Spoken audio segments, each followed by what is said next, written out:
everybody. Happy Friday and welcome to Collider Movie Talk for movie fans.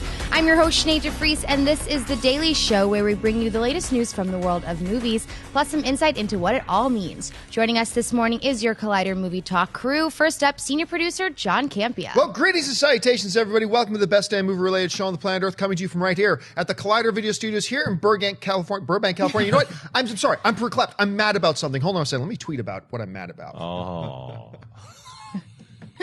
Also here is writer-director John Schnepp. I was just telling Kristen, just literally a few seconds ago, you cannot hate a movie that you haven't seen. And then we're talking about a movie from 15 years ago or something like that. I don't know. It's up to him if he wants to talk about it. Right? The hater himself, Christian Harloff. Thanks, Susan. You certainly can hate a movie that you've seen 15... Can we put that in his lower third? The hater? Yeah. Just Christian Harloff, the I've hater. seen 15 minutes of this particular movie. Didn't like it. Shut it off. What is it? I'll say Blue Steel. How about that? Ooh. Oh. I'll say gas station. You got to see that scene. Just got to see that scene. Okay, come on. Sorry. All right. As many of you know, the new Fox film Fantastic Four opened in theaters nationwide last night, and the critic reviews have been less than stellar. Rotten Tomatoes currently has the film sitting at 10%, and our own John Campia and Christian Harloff gave the film a negative review on yesterday's Movie Talk. However, on yesterday's show, John mentioned that he had sources that claimed Fox Studios significantly altered director Josh Trank's movie just prior to and during production of the film. John, what is going on within Fantastic Four? It is crazy. Who would have ever thought we'd be talking about Fantastic Four this much? Wow. And this is just, the gasoline has been thrown on the fire last night because, last night Josh Trank made the phenomenal mistake of taking to Twitter. And actually, I've got it here. He took to Twitter and Josh Trank tweeted this. Tweeted, a year ago, I had a fantastic, play on words, I don't know. A year ago, I had a fantastic version of this. And it would have received great reviews. You'll probably never see it. That's really tough. That was a monumentally stupid thing to do. When everybody's talking about to put out a tweet, it's like, yes, no, I'm going to not do that right now. I mean, that's when your more sensible parts of your brain need to kick in. Okay, that being said, this brings up a larger issue within this one specific issue. And, we often talk about on this show about studios that interfere with filmmakers, and should they interfere with filmmakers, and how much is it okay to interfere with filmmakers? And if you've watched this show for any period of time, you know generally my position on this. A movie belongs to the studio. It doesn't belong to the director. And I also often say that at the end of the day, the person most responsible for a film is the person sitting in that director's chair. That's the thing. Like if Christian is an interior designer, and I'm the guy who owns the house, and I'm hiring him to do some interior design, I want to sit down with them. Yeah, was that your next calling in life? I was just going to say that you should have hired somebody else. Rocky posters everywhere. Wait, what, this guy? Yeah. Anyway, so, I don't think any of us in here have any interior design taste. No. But, the idea is, he would then sit down with me, and I will tell him my vision for my house, because it's my house, and I'm paying for it. And if once we agree on that, then he should go in and make it. And that is always my stand on this. Sometimes discussions come up about Sam Raimi, about, the studio interfered with Spider-Man 3. The studio told them you got to have Venom. So make a good movie with Venom. Is that so hard? Okay, so, and that's often my position. However, this seems to be one of those situations that goes above and beyond these normal tropes that we talk about studios interfering, telling a filmmaker you got to do. This goes way past. Now, I've told you guys in the last couple of weeks, including yesterday, that I had a person that I knew, and I'm not into breaking scoops. I like talking about news stories that are out there. I don't like breaking stories. That's not my business. It's not what I do. That being said, I did at least mention, I just said, look, I've got a source who was fairly close to the production of this film, who had told me that the movie that Josh Trank and Fox had agreed on making included 3 really big action set pieces.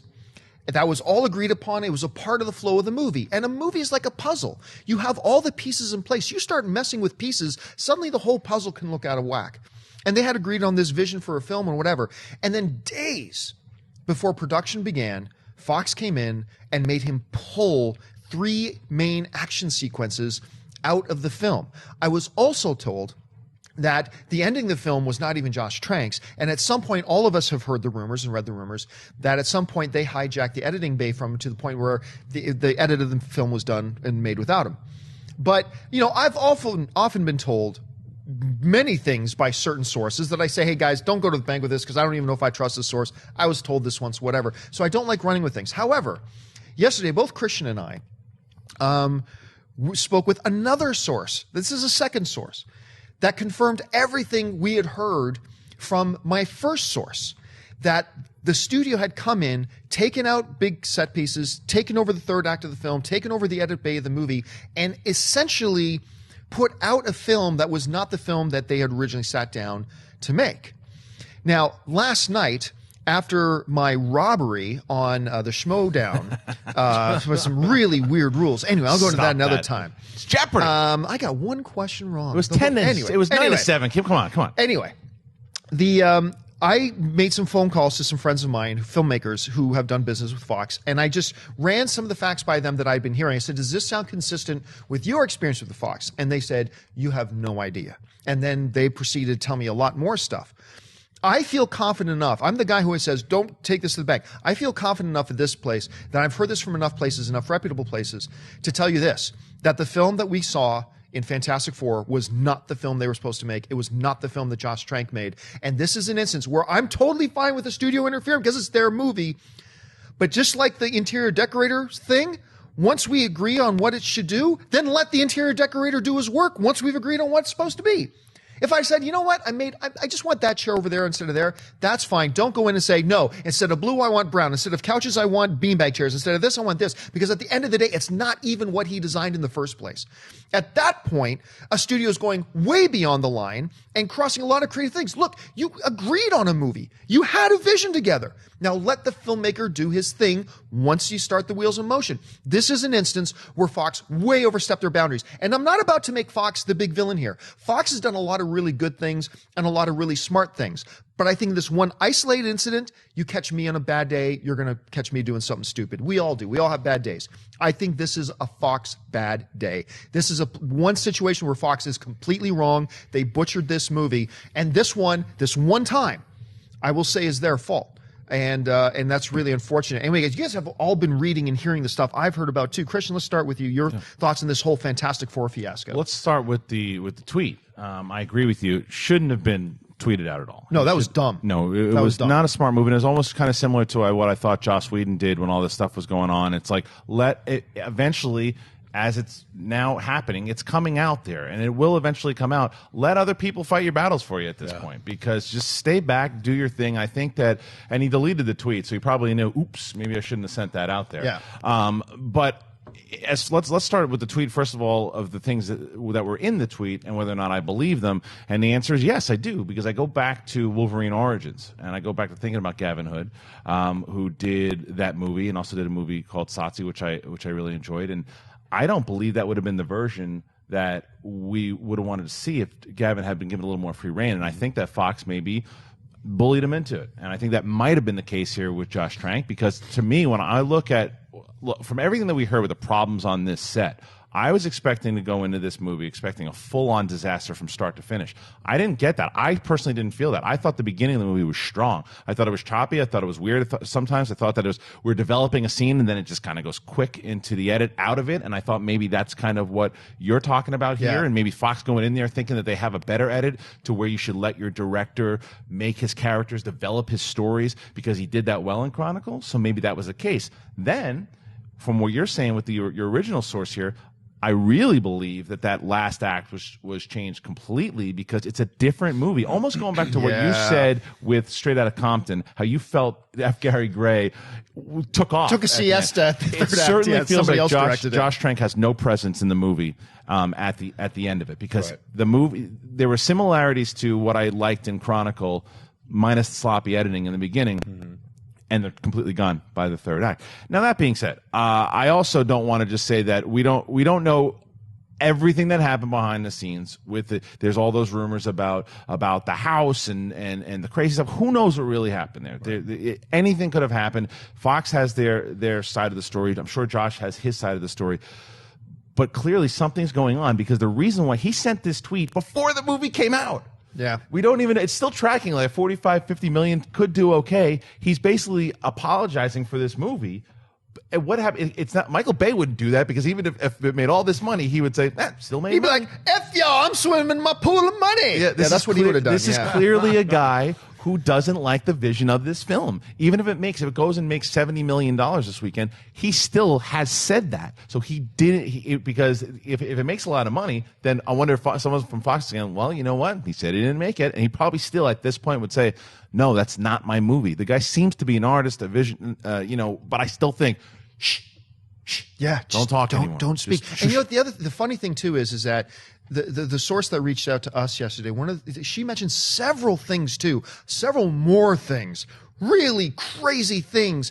But however, since I don't have a secondary source, because right now we're only talking about the stuff that I have confirmed by two separate sources. Since the stuff she told us yesterday, I can't confirm with secondary sources. We're not even going to talk about that. But what we have in front of us is just enough. Like, this is a mess. Anyway, Schnupp, you have perspectives on this. How do you see, as a filmmaker yourself too, how do you see all this? Well, as a filmmaker, I think I saw the trancated version last night. It was definitely edited in a very horrible way, where scenes are introduced, characters are introduced, and then it goes nowhere. And I really enjoyed, we'll get into the spoilers later today. Yeah, we're going to do a spoilers review of Fantastic Four later I didn't today. hate the movie, though. I thought it was okay. In fact, I really enjoyed the first hour of it. And already having read a lot of other people's reviews, I was like, wow, everyone is slamming this film. So I went in with very much lowered expectations and found myself pleasantly surprised at not only the direction, but the storyline. And also, being a Lee Kirby fan, not as much of an Ultimates fan, I didn't mind the younger version of the Fantastic Four and the way they were doing stuff. The minute Doom gets introduced, the movie just becomes something like Trank got on a plane, went somewhere, another weird creature came and got involved in making it, and it's horrible. It really is. It's like a completely different movie. The last 10 minutes are laughable, and a completely different film. So we'll get into really spoilers later, but I myself have 3 different sources. 2 from the special effects industry, all also backing up everything that your guys' person said. It's a kind of one of those situations that is a nightmare that a lot of people, especially creatives, get involved in. Now, I made a film about a film that never even got made. It got to the point of almost getting made, and that's with giant, high-powered people, a mega producer, a mega director, several really mega stars, Nick Cage. I mean, really well-known writers. I mean, it was like. And it's funny, I was watching the Fantastic Four film, and you see certain people's names in the credits. You're like, oh, they worked on Superman Lives, because they work in this industry. They've worked on every film since then and before then and even now. And it's one of those things where when you're making a film with a giant studio and $120 million is on the table, that's a lot. It's much different than when you have a $5 million or a $10 million or even a $15 million, let's even say a $30 million film. You're talking 120 plus P&R, advertising, all this. I mean, lots at stake. Yeah, so there's a lot of money riding on not just the opening weekend, but worldwide. And how many legs is it going to have per week? What is it going to do on home video, VOD? So there's a lot of money that people are wanting to get back on something. That's when I agree with you. If you hire someone and you're like, hey, this person has a vision to take this property that a lot of people, even those other 2 Fantastic Four movies made some money, they were critically derided and not looked at fondly. So let's go with it in a different direction. Let's hire this other person who's going to put a different spin on it, put a different perspective on it. Don't take it away from them halfway through the movie. Don't second guess them and play mental mind games with them throughout the entire movie. Don't take the special effects guy that you hired who won an Oscar and replace him with someone else and not tell the director himself. Or the special effects guy who's now quit and left the industry. Have a little bit of respect for the people that you hired to actually do the film. Then you might actually have a good film. You're not going to have a cobbled together nightmare mess that you have now with this Fantastic Four film, which now you have the director himself saying this isn't my movie, and now you're like, hey, are you going to spend another $5 million to make a special director's cut, or are you going to deny him that as well? Well, they'll probably deny it because the thing is, it's not going to happen. Well, no, because the reason why is because now at this point, even though he's sent this tweet or whatever too, this is what the studio is able to do. Like, look, I worked in the studio system for a long time, well, 3 years, not that much a long time, but I still saw a lot of it to where there are scapegoats, and when you have a political system like that, especially a young director who's done one film like this. And I think that he got himself into trouble by getting himself into that house thing. Whatever happened there, he still got himself in trouble there because that's something that they can use if they wanted to. Yeah. So I think that within all of that, he's going to be the scapegoat here regardless. So I think that that's why, like you said, if more sources are coming out and more people who worked with him on the set, if they can verify that this is indeed the case, then hopefully it does come out. Yeah. But let me just say this too. More sources are going to come out. Yeah. And it's not going to look good for those Fox people who screwed this whole thing up. That's all I can say about it. It's one of those things where people can look fondly back at X-Men Last Stand and be like, oh, that's a mistake. Or X-Men Origins. Hey, I saw what happened there. This is like the big granddaddy of the mistakes of what Fox executives can do. And you got to look at it like X-Men Days of Future Past. They did a good job. They let Bryan Singer and Simon Kinberg do what they needed to do. That's that's the prime example there, is because Bryan Singer had a couple under his belt, did get himself in trouble, but after they started shooting everything too. Right. But then there's even with Matthew Vaughn, who you look at Kingsman, First or even Class, Kingsman and stuff, Kingsman. but Matthew Vaughn had Bryan Singer's backing. Josh Trank really went in there, one movie, same thing as Gavin Hood, went in there, one movie. We can push you around a little bit, kid, and until if he would have hit it there, if he would have hit another movie big and then done Fantastic Four, then he probably would have had a little more clout. I can only say the last thing about like how mind-boggling some of the decisions of what to replace and what to replace it with, or what to take away and what to bring back, or how to make the ending work, as far as like cuckoo people who probably never read a comic book in their life think.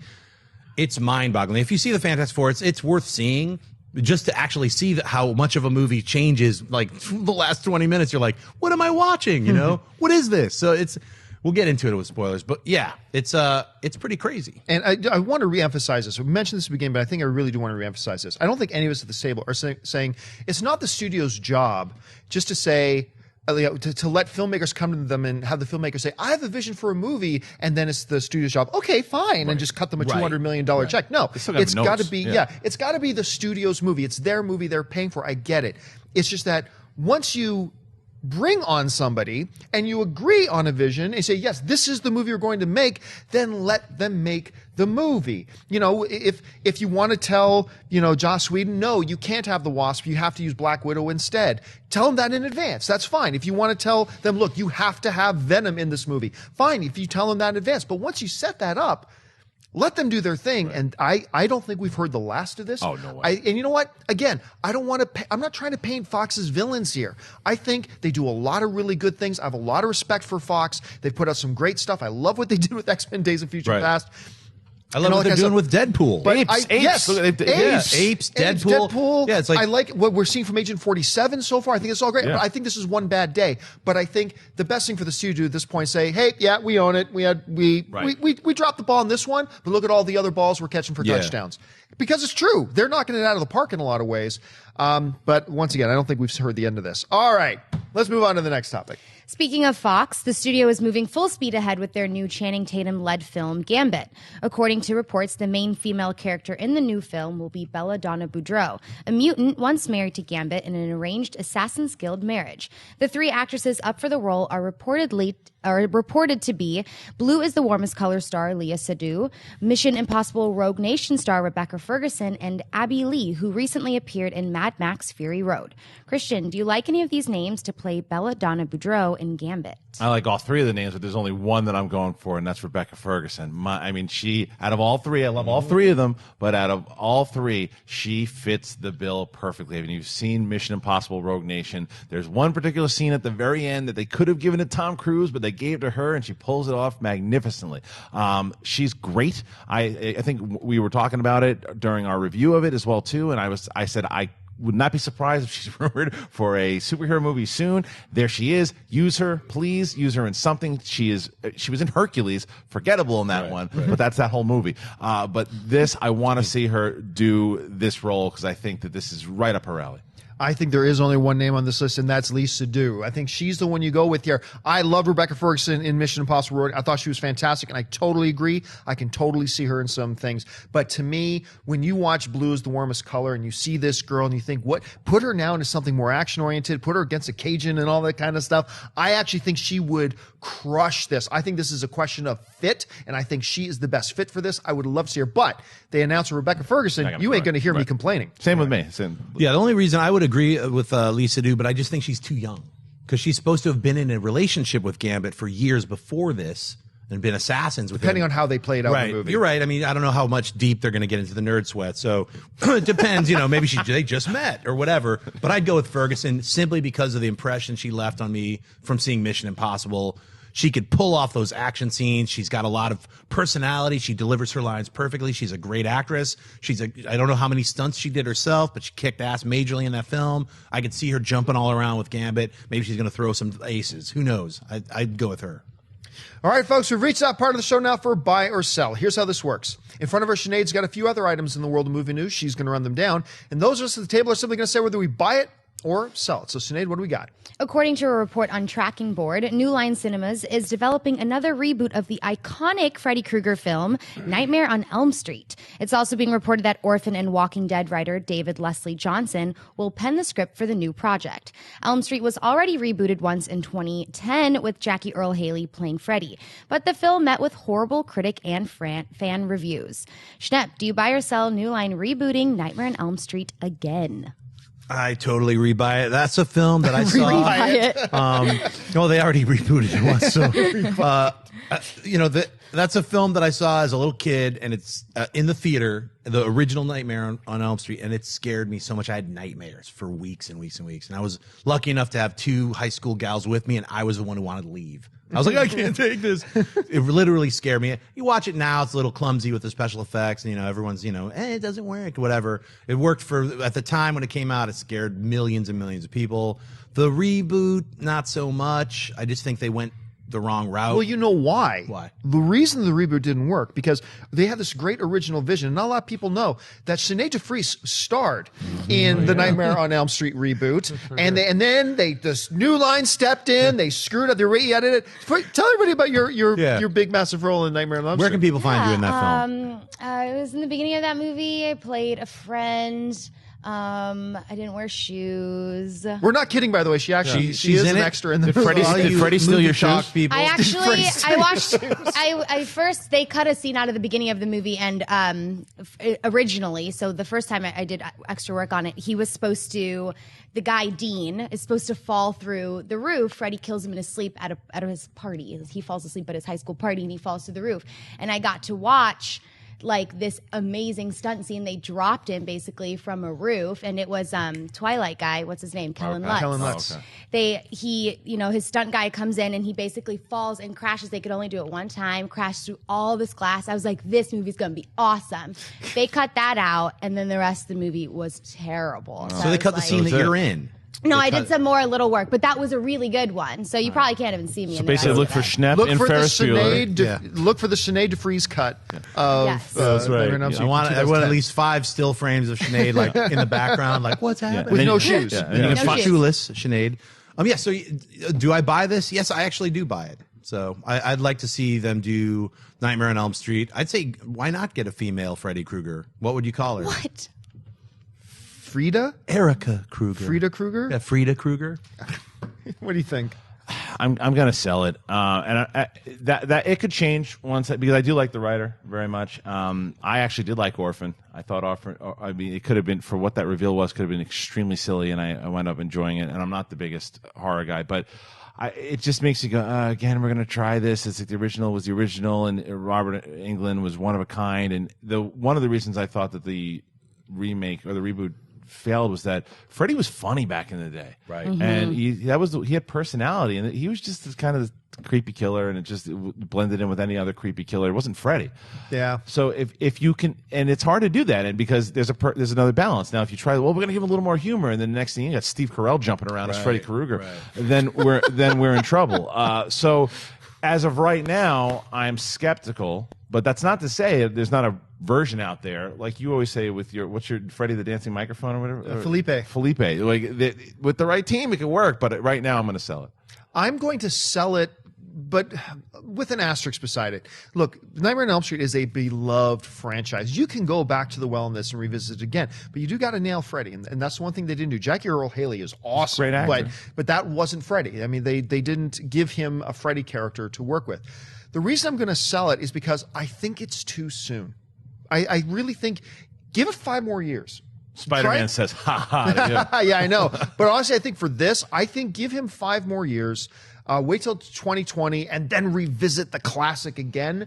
Right now, it just doesn't feel like the right time for me, even though this is a great property. You do got to revisit at some point. I just don't think now's the time. So for me, just by this much, I'm going to give it a sell. But by the time that they make this thing, it'll probably be about 2017, 18 now. Yeah, it might be. You know what? Also, I mean, if you go back to the well and you watch the original Nightmare on Elm Street, the Freddy Krueger character wasn't that funny. He was truly horrific and a child murderer. He evolved and became funny. And then right. he actually had a television show, and there were plush Freddy dolls. Right. That's too far, and that's when it's not scary. I'd say go all the way back to the original. What is it that's frightening about it? It's a creature, a thing that invades your dreams and turns them into nightmares and can kill you while you're asleep. That's what frightened me as a kid. The idea that if you go to sleep, you're going to die in your dream, which turns into a nightmare. That's real simple. Just make it good. That's all. I just like. But the problem it's is, easy to say, make it good, writer guy. The problem is, though, when that came out, though, everything you're saying is absolutely true. But the problem is, when it came out, we had never really seen that before. Right. We've seen it now before. Right. So in order, you almost kind of have to do the Freddy that evolves, because that's the Freddy that we're accustomed to at this point. Because we didn't know who Freddy was, and the reason why he was so terrifying at first was that's the first you ever seen of him. But But even that first one, he had a lot of personality. He did. He didn't crack as many jokes, Right. but he still had that Freddy personality. And I felt that was lacking in the 2010s. I think there's a way to do it. There's definitely a way to bring that kind of horror. That's what I want. I don't want it to be jokey and comedic. I don't want it to be one-liners and him doing, a night at the Improv. I want more of like with the balance between one and Kid two. walks into a dream. That's pretty much what he used to do. going on, little But I love his one-liners. How sweet, fresh meat. Like stuff like that was great. More of that. All right, let's move on. What's next? A brand new full-length trailer for the upcoming Vin Diesel film, The Last Witch Hunter, has just hit the web. The modern world holds many secrets, but the most astounding secret of all is that witches still live amongst us. Vicious supernatural creatures intent on unleashing the Black Death upon the world. Armies of witch hunters battled the unnatural enemy across the globe for centuries, including Calder, played by Diesel, a valiant warrior who managed to slay the all-powerful Queen Witch, decimating her followers in the process. In the moments right before her death, the Queen curses Calder with her own immortality, forever separating him from his beloved wife and daughter in the afterlife. Today, Calder is the only one of his kind remaining and has spent centuries hunting down rogue witches, all the while yearning for his long-lost loved ones. However, unbeknownst to Calder, the Queen Witch is resurrected and seeks revenge on her killer, causing an epic battle that will determine the survival of the human race. John, do you buy or sell the new trailer for The Last Witch Hunter? I surprisingly buy it, because when I first heard about this project, I'm like, really? But look, I can tell you, I kind of like the first trailer that came out, and I really like the second trailer that came out. Although, is that Elijah Wood? Yeah. And Yes. here's the thing. All I could think about, though, in watching that trailer with Elijah Wood as the priest was the fake trailer from Tropic Thunder. What was that? What was the fake one? with called? Robert Downey Jr. Yeah, it was like and- Forbidden Touch or and they had that something. like Raja like with the candles like, shall we meet again? Their hands touch and the tear and that's all I can think about. Although I think he'll probably crush it in this. So hey, look, dumb is as dumb does. It'd probably be dumb, but it looked like fun to me, and surprisingly, I'm looking forward to it. So for me, it's a buy. I buy the trailer because it looks like a fun, guilty movie pleasure. I sell his beard. Man, do I sell that beard. That beard is horrendous. Looks like birds are growing in it. It looks But like from a dwarf from Lord of the Rings or something with that beard. It doesn't. Yeah, it doesn't. The beard's silly, but it's one of these movies that could hit big in the same fun, silly way that Fast and the Furious does. Another franchise that he's involved with, and it could become a franchise. It really could. It's got the potential for sure. It also has the potential to be a steaming turd because it could be if it is fun. And you're like, look, I'm having so much fun. Is that ridiculous? Sure, it's ridiculous. But yeah, he's killing witches, and I'm on board. If it's fun, it'll work. But if it's painful to get through, which it very well could be. But for now, because he's done this and he's been around the production as to how to make these things fun and still silly, I'll buy the trailer. You know, when I was in camp, I think I was in 6th grade or something. The very last day of camp, I stupidly was like pushing down nails that were in a big board. Like nails that were sticking up with my sneakers, like pushing them down. Waiting for the bus to go home from camp. And shunk, the nail went into my foot. And that's what it felt like watching this trailer. Wow. I sell this trailer so hard. I felt like I was watching The Mummy Part 3 or Van Helsing or some other crap fest CG thing with stuff floating. And look, I'll jump through a thing that's not really there and it'll explode. Yawn. Bored out of my butt. I couldn't stand the trailer. The only thing I did like was him with the beard. I thought, hey, at least it would be like Seventh Son. We get some Diesel action in the past, and he's fighting a bunch of dumb monsters. No, instead it's these repetitive, stupid, underworld style, dumb Michael Caine, don't you have enough money? Why'd you have to take this role? Kind of crappy. It's against you and the dead ones, or whatever the crappy lines that are speckled through this trashy trailer. I hated it. I don't disagree with any of that. I think that it could be. I liked it. I think it could be that. I really do. I don't disagree with anything you said, but that it could go down that road. Diesel but I also, should make fucking Kroll 2. Excuse my language. But I could also see you coming out of this movie. I could also see you coming out of this movie, though, going, wow, that was a lot more fun than I thought it was. I want to enjoy it. I just hated the trailer. All right, what's next? Real quick, that was the first thing I watched before I even got out of bed, and I was really angry that I started my day that way. So thanks, John. All right, as many of you know, Warner Brothers and director Steven Spielberg have been gearing up to adapt the popular novel Ready Player One into a feature film. Yesterday, the studio officially announced that the film will hit theaters on December 15th, 2017. The book is described like this. In the year 2044, reality is an ugly place. The only time teenage Wade Watts really feels alive is when he's jacked into the virtual utopia known as the Oasis. Wade's devoted his life to studying the puzzles hidden within this world's digital confines, puzzles that are based on their creator's obsession with the pop culture of decades past and that promise massive power and fortune to whoever can unlock them. But when Wade stumbles upon the first clue, he finds himself beset by players willing to kill to take this ultimate prize.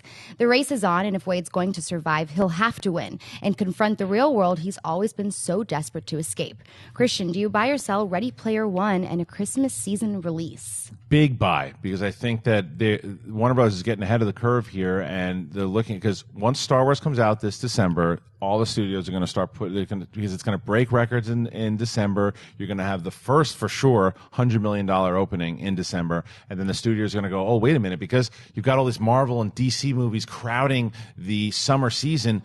The December season, that's when all the huge, there's only, Hobbit and certain movies have lived there in December, but this movie should live in the summer, Ready Player One, but we're changing, and I think that they're seeing that. Rogue One comes out next December, so when this movie comes out in 2017, I think that that season will be set. I think the December season is going to start becoming the next summer season. Really smart. I'd love to see it then. I don't want to see it get overcrowded, and it has more chance to live from December into January, so smart. I completely agree with you. I believe that December is going to become the next summer season because the summer, look, with more and more movies being produced every single year, that summer season is getting really crowded. And I think studios are looking for another ripe ground to release films in. And you're right. Once Star Wars crosses that $100 million mark in December, which has never happened before, once that happens, the studios even more are going to turn their eyes to those months as a good ripe ground to plop these big films. I think they're going to do it. Ready Player One is one of these books I've never read, and I've got this one buddy of mine who has just been telling me for about a year and a half now, you got to read Ready Player One. So much so that I've got it in my queue now in my Audible, and it's like the 2 or 3 down the line in my queue that I'm getting ready to read. But now the movie's coming out, so I've got a rule. I won't read a book if the movie's coming out because I don't want my experience of the movie to be tainted by the book, so I'm not going to read it now. But it's being directed by Steven Spielberg, greatest filmmaker of all time. Of course you got to buy it, and you're right. This is a good season for it in December, so for me it's a buy. Yeah, it's a buy for me, too. I'm really excited that I know it was announced a while back, but now they've actually planted a date when it's coming out. I myself also haven't read the book, but I got it through Loot Crate after hearing about it for a million years. Then they just gave you the book. So now I have it sitting there like, I'm going to read that. Now I will read it just because I've heard so many good things about it. And I believe it's written by the same guy who wrote Fanboys. Isn't that right? No, I don't know. Ernest Cline. So I love the idea of what the book is. So I'm interested to read the book. And I can't wait to see what Spielberg, how he adapts it, how he takes this Avatar-filled world and populates it. Like, what's he going to, what are we going to see is really what I'm looking forward to. So I buy it. All right, what's next? All right, well, I know we've got a bunch of bronies at the table, but you guys will still be thrilled to hear that Lionsgate and Hasbro are teaming up to bring a feature-length My Little Pony movie to the big screen. Megan McCarthy, fan favorite writer and producer for My Little Pony animated series, is developing the script, which will be produced by Hasbro's Allspark Pictures. Schnepp, do you buy or sell a My Little Pony movie? Happiness is magic. Or what is it? What is Friendship is Friendship is magic. I guess I'll buy it for all the bronies. And all the ponies, and all the phonies, and all the my little balonies and jabronis. Jabronis. Yeah, My Little Jabroni. They should get The Rock to be I would that love character. that. Hey, I'm Jabroni. Or, That was a terrible rhyme. I know. That was, who was I there? That wasn't anybody. Hello there. My name is Jabroni. Well, like Hulk Hogan. Yeah, it's a really horrible accent. Anyway, I buy it for all the bronies. You got to buy this. This is a good move. My Little Ponies is a very recognized property. There are generations of young people who grew up. I'm not just going to say little girls, clearly, who grew up playing with these things, know them, recognize them. The cartoon is a big hit. There is a whole movement called bronies of men, grown men, who really love My Little Ponies. I ain't here to judge. I'm not here to judge. I like Armageddon, so who am I to judge? So this just makes good sense. This is a property you should develop. It may not be for me, it may not be for anybody else at this table, but this is a movie that's going to do good Mark business. Ellis, I heard, is a big Mark brony. Ellis is a huge Mark, you're in the room here. You're Huge a brony, brony. right? Yay! Oh, sure. Christian, what about you? I buy it for sure. It makes sense. It makes a lot more sense than a Pez movie. I'll tell you that. But the movie itself, when you have an audience that is as hardcore as the bronies, as the My Little Pony fans, I'm surprised it hasn't been made already. Right. A long time ago. It has this kind of big following. There are conventions around it, so there should absolutely be a movie. You know, Dennis and I, we were at our convention? studio. I'm going to say that too. We were at our studio, and who's John Delancey, the guy who plays Q on the Star Trek movies, right? Sure, he was hanging out in our office with me and Dennis. We were talking. It's like, oh, what you been doing? He's like, oh, I just finished doing the narration for a brony documentary. Where there's a documentary on bronies that he does. He goes, I never even heard of bronies before this, but I did the documentary. Like, just crazy. Actually, Sinead, I'm curious because you have a sister.